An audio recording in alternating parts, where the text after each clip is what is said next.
It's my feel-good breakfast show. Now, if you've ever experienced the bitter taste of addiction, or perhaps even had a family member or a loved one or a friend who struggled with it, you might perhaps understand why it's being called one of the greatest mental health issues of our time.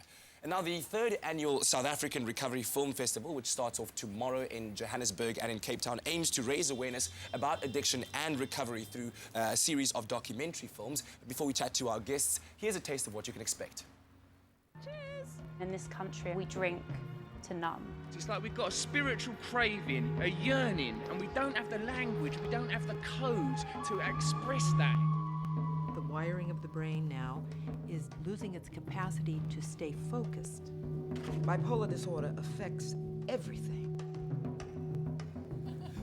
Now, joining us in studio this morning to discuss this year's Recovery Film Festival is recovering alcoholic and festival organizer Dougie Dudgeon, as well as Melissa Fruitlin Graham. Am I saying it correctly? Futrell Graham. Futrell Graham, who is featured in one of the documentary films called Addict Symphony, a story about how 10 addicts form their own orchestra to play in a very special concert in order to get through their struggle with addiction. It's great to have both of you here. Good morning, firstly. Morning. Morning, morning. Dougie, I'm going to start with you as festival organizer and, as you have admitted yourself, a recovering alcoholic. What was your reason for wanting to organize this festival and really bring awareness in this way?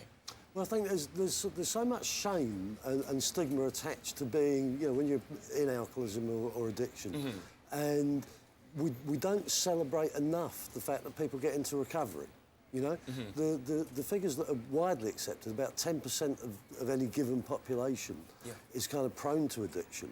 And they make a lot of damage. And what we'd like to show is that people in recovery, you know, make a positive contribution. Exactly, and you're doing that through this festival. Now, Melissa, so you were featured in this documentary film. It's called Addict Symphony. Let me just give viewers at home just a bit of a synopsis. So, which brought together 10 addicts to form their own orchestra and overcome their demons while preparing to play in a special concert. Sure. But only 8 of you were able to remain sober and play the final concert. So, tell us a little bit about this film, the journey through the filming process, and what got you to that point.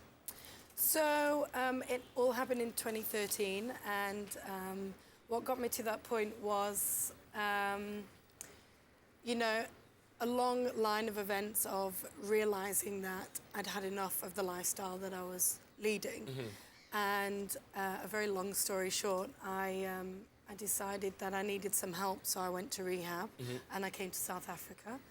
And when I was at home and I was in a recovery community, I was talking about the fact that I hadn't played, you know, my 3 instruments for 12 years, mainly due to you know, my party lifestyle. And 3 instruments, so I mean, clearly very talented. Yeah, well, when I was at school, I had a music scholarship, and that very quickly fizzled out as you know, I got older and I changed my lifestyle.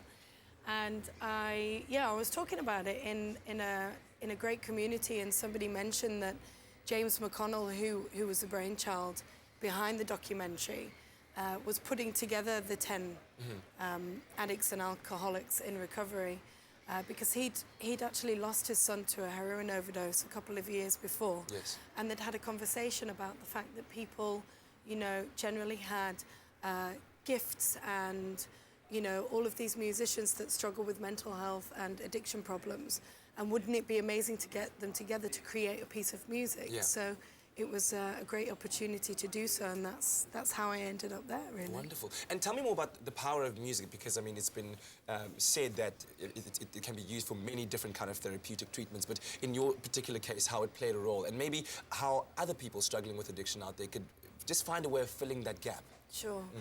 I think for me, I lost the connection with the music performance, but I never lost the connection with the music itself. And it was a real anxious kind of time for me, you know, when I was, when I did attempt to play in between the, you know, the starting and the finish line of my using, you know, whenever I tried to play, I didn't have that ability that I did when I was at school. So that to me was like, I failed, I can't do this anymore, you know, and what's the point? Which obviously is a different attitude once you get into recovery. Yeah, I think any kind of artistic expression, but especially music. Music Yeah. feeds us all. I mean, It really does. I watched an amazing film not so long ago that Dougie put on at the Labia, and it was called Alive Inside, and it's amazing what music actually does for the soul Yeah. and for the brain. And I actually want to find out about the other films Yeah. or documentary films that people can expect to see at the festival. We've already talked about Addict Symphony. What else is there? Well, the opening night film's a film called A Royal Hangover. Now, whilst it looks at the binge drinking culture in Britain and the effect that has on society, costs, etc., it was interesting because I noticed the Weekend Argus run a big article about SA needing to change its relationship with booze. You know, so Yeah, we're trying to yeah. put these into context. We've been strongly supported by the South African College of Applied Psychology this year. Fantastic. And they're going to supply people speaking after the films.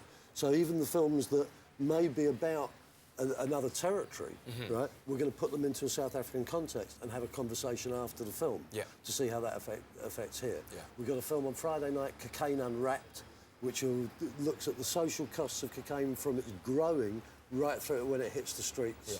In whichever country it hits the streets in. Thank you very much, Doug and Melissa, for bringing this to us. And of course, with the statistics classing us as one of the biggest drinking nations in the world, perhaps something that we do need to shed light on. So don't miss the South African Recovery Film Festival. That's going to be taking place in Johannesburg at the Bioscope and at Cape Town's Labia Theatre from the 24th to the 27th of September 2015. Right now, let's find out what else is coming up on your Feel Good Breakfast show with Leigh-Anne.